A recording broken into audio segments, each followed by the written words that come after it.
നമുക്ക് നല്ല മൽബറിയുടെ കുറച്ച് കിട്ടിയിട്ടുണ്ട്, പഴം കിട്ടിയിട്ടുണ്ട്. അപ്പോൾ നമുക്കതിനൊന്ന് ജാം ഉണ്ടാക്കാം. ഇപ്പോൾ ഈ മാസത്ത് നിറയെ കാണും മരങ്ങളിൽ. അപ്പോൾ അതുള്ളവർ ജാം ഉണ്ടാക്കാം, പെട്ടെന്ന് തയ്യാറാക്കാവുന്നു.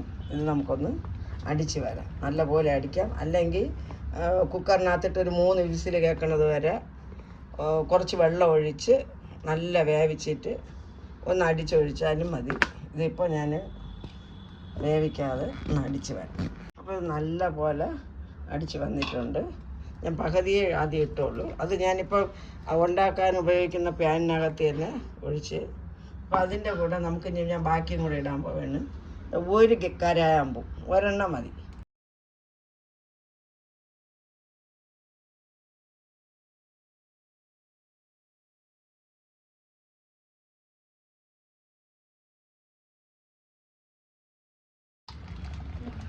ഇപ്പോൾ ബാക്കി ഞാൻ എന്താ അടിച്ചിട്ടുണ്ട്. അപ്പം ഞാനൊരു 1/2 ഗ്ലാസ് വെള്ളം ഇത് കഴുകി എടുത്തിട്ടുണ്ട്. അപ്പം അതും കൂടെ നമുക്ക് ഇതിലോട്ടൊന്ന് ഒഴിക്കാം.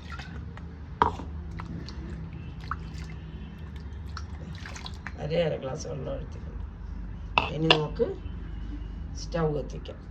ഞാനിപ്പം ഗ്യാസ് കത്തിച്ച് പാൻ അടുപ്പിൽ വെച്ചിട്ടുണ്ട്. അപ്പം നല്ല മാക്സിമം തീ കൂട്ടി തന്നെ വയ്ക്കണം, തിള വരണത് വരെ. ഒരു 10 മിനിറ്റ് ആയിട്ടുണ്ട്, നല്ല തിള വന്ന്. അപ്പം നമുക്കിനി തീ ഇപ്പം ഞാൻ നല്ല തീ ഉണ്ടായിരുന്നു. ഇപ്പോൾ അതിൽ കുറച്ച് വെച്ച് കൊടുക്കുകയാണ്. തീ ഇനി കുറയ്ക്കും.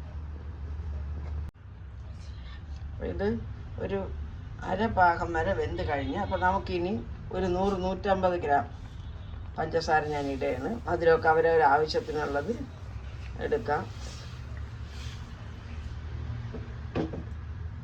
അപ്പോൾ ഇത് നല്ലപോലെ അലിഞ്ഞ് ഒരു 10-15 മിനിറ്റിനകത്ത് റെഡിയാവും.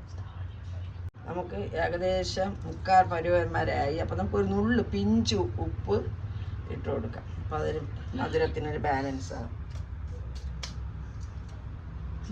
നമുക്കൊരു അര ടീസ്പൂൺ നാരങ്ങ നീര്, 1 ടീസ്പൂൺ മതി. എന്തെന്ന് വെച്ചാൽ ഇതിന് നല്ല പുളിയുണ്ട്, പിന്നെ ചീത്തയാവാതെ ഇരിക്കാനാണ്. അപ്പോൾ നമുക്കൊരു 1/2 ടീസ്പൂൺ നാരങ്ങ നീര് ഒഴിച്ച് കൊടുത്തിട്ടുള്ളൂ ഞാൻ. അപ്പോൾ ഞാൻ പറഞ്ഞല്ലോ ഈ രീതിയിൽ ഒറ്റ വിടുന്ന രീതിയിലെടുത്തിട്ടുണ്ട്. അപ്പോൾ ഇനി ഇങ്ങനെ മതി. ഇത് വെള്ളമൊന്നുമല്ല, നല്ല കട്ടിയായി ആറുമ്പോൾ നല്ല കട്ടിയായിക്കോളും. തീരെ നമ്മൾ കട്ടിയായിട്ട് എടുത്തു കഴിഞ്ഞാൽ പിന്നെ അത് കോരി എടുക്കാനൊന്നും പറ്റില്ല. അപ്പോൾ നമുക്ക് ഈ പരുവത്തിന് ആറുമ്പോൾ കണക്കായിരിക്കും.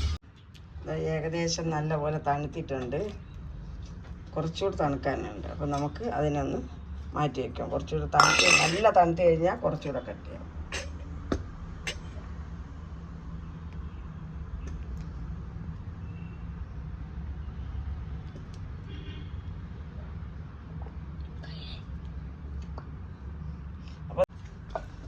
അപ്പോൾ എല്ലാവരും ചെയ്യണം.